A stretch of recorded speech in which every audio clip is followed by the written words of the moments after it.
Yeah, that's right, baby. We in the Big 12. What's up, Night Nation? My name is AC Flo, bringing you UCF football content as we head into the 2023 season. If you love the Knights, be sure to subscribe to get more football news and content.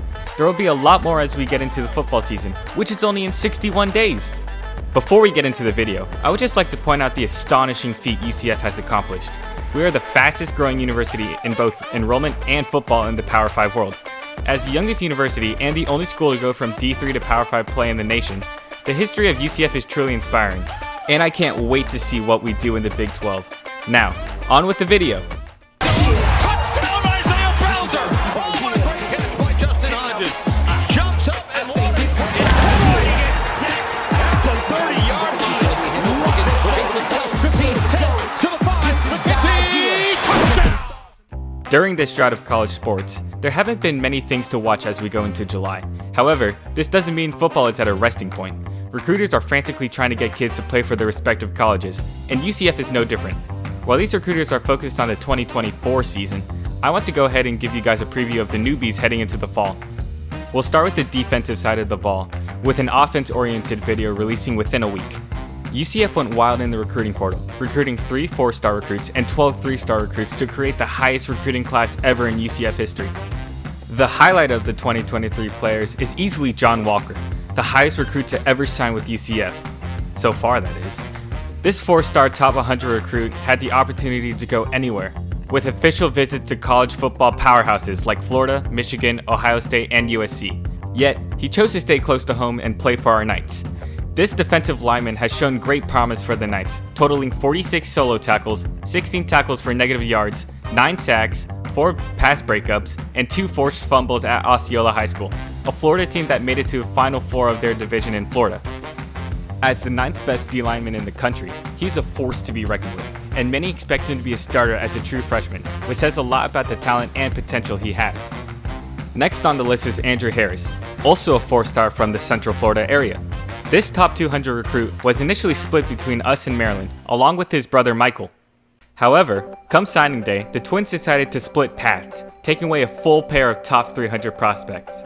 Despite this split, this linebacker shows great potential with the Knights. He produced 72 tackles, 30 of which were solos, 4 sacks, 3 interceptions, and 3 forced fumbles last year at Lake Brantley, Florida. Harris looks to be a key player for the Knights defense in the 2023 season, especially considering he is able to play a variety of positions as a linebacker. Edge rusher Isaiah Nixon is the last of the 4-stars and the final top 300 prospect on our roster. Hailing from St. Petersburg, Florida, this defensive player was kind of a troll for our recruiting team last year. Initially committing to the Knights, he switched things up and went for Florida during the summer of 22. He was committed as a Gator up until National Signing Day, when he flipped back to the Knights and stayed with us.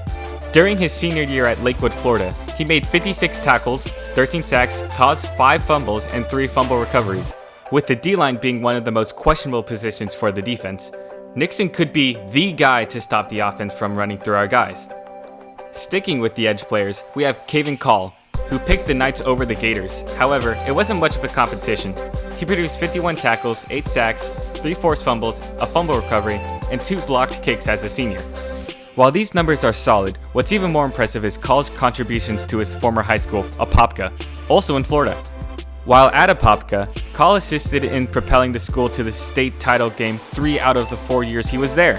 As you may have noticed, all the players that I have talked about so far have hailed from the Sunshine State. Ever since starting at UCF in 2021, Coach Gus Malzahn said that he was going to recruit kids from home, and he is living up to that promise.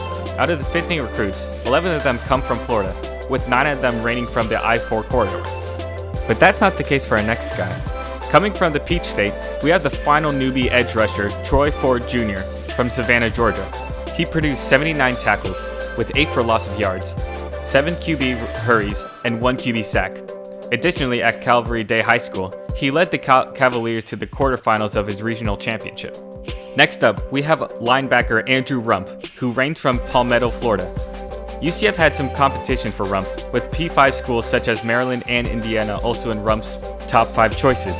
At Palmetto High School, Rump made 44 tackles, 12 tackles for loss, 4 sacks, caused a fumble, and recovered another, helping his team reach the quarterfinals of his region as well. Finally, for the defense, we have a pair of cornerbacks, Braden Marshall and Jamarick Morris. There wasn't much recruiting drama for either of these two, and they both carried solid records. Marshall produced 42 tackles for Lake Mary, topped off by a runner-up season in the regionals against Apopka. Morris came from Hutchinson CC, a community college in Kansas, where he helped his team win their conference championship. He made 33 tackles, 2 sacks, and 5 interceptions. Well, that's it for the defense. The offensive side will be up soon, so subscribe if you want more UCF content. Have a good day, go Knights, and charge on!